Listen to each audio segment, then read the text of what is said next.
Constantinople, the year 548. Behind the sealed golden doors of the imperial palace, the most powerful woman in the Byzantine world is dying. Physicians stand in silence beside a bed draped in imperial purple, a color so rare and expensive that wearing it without permission is punishable by death. Priests chant prayers. Courtiers lower their eyes. Emperor Justinian, ruler of an empire stretching from Italy to the Middle East, weeps openly. To the public, this woman is Empress Theodora, defender of the faith, builder of churches, protector of women, co-ruler of the Roman world. But those closest to her know something else. Servants exchange glances. Guards remain unusually alert. Documents are quietly removed from private chambers. Because Theodora did not live one life. She lived three. The official histories present a redeemed sinner turned saintly empress. The imperial court knew a political strategist capable of extreme ruthlessness. And beneath both images was a woman who understood power more clearly than almost anyone in her age. This is not simply a story of scandal. It is the story of how power actually worked in the Byzantine Empire. Theodora was born around the year 500, not into nobility, but into poverty. Her father was a keeper of animals for the hippodrome, the massive arena where chariot races dominated public life. When he died suddenly, the family lost its only protection. In Constantinople, survival without patronage was almost impossible. Her mother made a decision shaped by desperation, not cruelty. She brought her daughters before the rival political factions of the city, seeking sponsorship. One accepted them not out of kindness but rivalry. From childhood, Theodora was exposed to the raw machinery of power: public humiliation, patronage, spectacle, and survival. By her early teens, she entered the theater world, an industry legally classified as disreputable. In 6th century law, actresses occupied the lowest social category. Their bodies, reputations, and futures were considered forfeit. But Constantinople's theaters were not merely entertainment. They were gathering places for senators, generals, merchants, and officials. And Theodora learned something crucial very early. Men reveal their true selves when they believe they are unseen. She listened. She remembered. She learned names, preferences, rivalries, ambitions. What others saw as degradation, she treated as intelligence. Even hostile sources agree on her exceptional memory, linguistic skill, and emotional awareness. She was educated informally, absorbing philosophy, literature, and theology alongside the mechanics of survival. Information, not beauty, became her real currency. Her first attempt to escape the city came through attachment to a powerful provincial governor. For several years she lived outside Constantinople, exposed to imperial administration from the edges. When that relationship ended, she was abandoned, alone, far from home. Most people would have returned to obscurity. Theodora did not. She spent time in Alexandria, one of the empire's intellectual centers, where she studied theology and cultivated relationships within a persecuted Christian movement known as Monophysitism. This was not a spiritual retreat. It was strategic alignment. Religion in Byzantium was politics by another name. When she returned to Constantinople, she presented herself transformed. Modest, devout, industrious. Officially, she supported herself through respectable labor. Unofficially, she rebuilt her network carefully. By the early 520s, she had positioned herself near the inner circles of power. And then she met Justinian. Justinian was everything Theodora was not. Born a peasant, but adopted into the imperial family. Deeply religious, obsessively legalistic, publicly ascetic. Yet he was ambitious beyond measure. Their meeting was no accident. Through intermediaries and careful timing, Theodora engineered proximity. She matched his intellect, discussed theology fluently, and projected both vulnerability and strength. Within months, Justinian wanted to marry her. This created a constitutional crisis. Roman law strictly forbade senators from marrying actresses, permanently, regardless of reform. The barrier was legal, moral, and political. For years, opposition blocked the union. Then, after the death of the reigning empress, the law itself changed. A new statute allowed reformed women to enter the senatorial class. It was written for one person. In 525, Theodora married Justinian.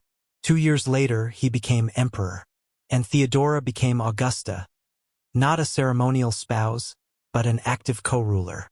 As empress, Theodora defied precedent. She received ambassadors, issued edicts, maintained her own court, controlled appointments. She supported legal reforms that improved protections for women, restricted exploitation, and punished trafficking. Official histories praise her compassion. Yet other sources paint a more complex picture. Theodora understood that power required fear as much as admiration. She built a personal intelligence network that reached into households, monasteries, and administrative offices. Eunuchs, servants, clergy, and women rescued from poverty became informants. This was not espionage in the modern sense. It was intimate surveillance. She knew who owed money, who betrayed vows, who whispered dissent. Information ensured loyalty. The defining moment of her reign came in January 532, during the Nika riots. For days, Constantinople burned. Crowds demanded Justinian's removal. Senators prepared new leadership. The emperor considered fleeing. According to every surviving account, it was Theodora who stopped him. She argued that exile was worse than death, and that authority, once abandoned, could never be reclaimed. Justinian stayed. What followed was brutal and decisive. Imperial forces trapped the rebels in the hippodrome and crushed the uprising. Tens of thousands died. Theodora emerged from the crisis unchallengeable. Enemies were eliminated. Wealth was redistributed. The city was rebuilt under tighter control. From that moment forward, no one doubted who truly ruled beside the emperor. Publicly, Theodora remained a model of Christian piety.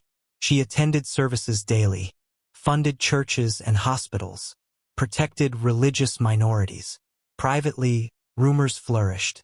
Ancient historians disagree sharply on her personal life, and modern scholars debate how much is exaggeration, hostility, or truth. What can be said with certainty is this: Theodora mastered contradiction. She understood that authority does not require moral consistency, only control of narrative. By aligning herself with religious institutions while controlling their leadership, she shaped what could be said, remembered, or condemned. Even after her death, her image was protected. Justinian never remarried. He preserved her chambers. He destroyed documents. When she died in 548, she was buried as a saintly empress. The Orthodox Church remembers her as righteous. Procopius remembered her as terrifying. History remembers her as powerful. Theodora's life forces an uncomfortable question. Was she a victim who learned to survive? A strategist who weaponized intimacy? Or a ruler who used every available tool to dominate a brutal world? The answer is likely all three. In a system built on spectacle, hierarchy, and fear, Theodora rose by understanding the system better than anyone else. She did not dismantle it. She mastered it. And that may be the most disturbing legacy of all. The years after the riots mark a turning point no one dares to speak about. Constantinople is quieter now, rebuilt wider, cleaner, more controlled. But beneath the marble streets, fear runs deeper than ever. The senators smile more carefully. The bishops choose their words with surgical precision. Everyone understands that power no longer sits only on the throne. It watches from behind curtains. It listens from behind walls. And it remembers everything. Theodora ages, but her authority does not soften. Illness begins to visit her body, slow and unrelenting, but even weakness bends around her will. Physicians are summoned from Egypt and Persia. Treatments are prepared in silence. Remedies fail. Still, decisions continue to flow from her chambers. Promotions, exiles, disappearances. The empire moves even when its empress can no longer rise from her bed. Justinian remains devoted in public. He consults her on laws, on wars, on theology. Courtiers notice how he defers, How no decree feels complete without her approval. Some whisper that the emperor fears ruling alone. Others believe he simply understands a truth too dangerous to deny. That without Theodora, the empire's balance collapses. Outside the palace, stories grow larger than reality. Some call her a saint, others a demon. Most choose silence. The people remember the fire, the blood, the hippodrome. Memory becomes discipline. Loyalty becomes survival. And slowly, almost imperceptibly, Theodora's legend overtakes the woman herself. The years after the riots mark a turning point no one dares to speak about. Constantinople is quieter now, rebuilt wider, cleaner, more controlled. But beneath the marble streets, fear runs deeper than ever. The senators smile more carefully. The bishops choose their words with surgical precision. Everyone understands that power no longer sits only on the throne. It watches from behind curtains. It listens from behind walls. And it remembers everything. Theodora ages, but her authority does not soften. Illness begins to visit her body, slow and unrelenting, but even weakness bends around her will. Physicians are summoned from Egypt and Persia. Treatments are prepared in silence. Remedies fail. Still, decisions continue to flow from her chambers. Promotions, exiles, disappearances. The empire moves even when its empress can no longer rise from her bed. Justinian remains devoted in public. He consults her on laws, on wars, on theology. Courtiers notice how he defers, how no decree feels complete without her approval. Some whisper that the emperor fears ruling alone. Others believe he simply understands a truth too dangerous to deny.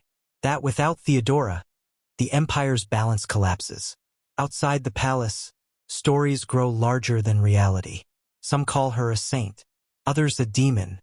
Most choose silence. The people remember the fire, the blood, the hippodrome. Memory becomes discipline. Loyalty becomes survival. And slowly, almost imperceptibly, Theodora's legend overtakes the woman herself. The end comes not with scandal but with ceremony. In the year 548, the palace doors close tighter than ever. Purple drapes block the light. Priests chant while incense thickens the air. Servants move quietly, aware that even now, even dying, Theodora is dangerous. When she finally exhales her last breath, the empire does not erupt. It freezes. Justinian weeps openly. Laws halt. Petitions wait unanswered. For days, no one knows what comes next. Then the machinery resumes. Orders are issued. Tributes continue. But something essential is gone. The shadow network begins to unravel. Informants disappear into anonymity. Loyalists retreat into monasteries. Secrets are buried with the woman who collected them. Official history moves quickly. Theodora becomes a model of repentance, wisdom, Christian charity. Churches preserve her image in gold and stone. Her past is rewritten, simplified, purified. The dangerous parts are locked away in forbidden texts, whispered only by scholars centuries later. Yet Constantinople never forgets completely. The palace remains altered. Corridors lead nowhere. Rooms remain sealed.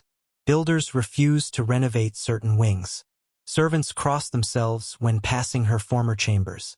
And Justinian, ruler of half the known world, never remarries, never replaces her, never opens those doors again. Because some power does not vanish when a body dies. Some power lingers, in memory, in fear, in silence, and in an empire that learned, too late, what happens when ambition wears a crown.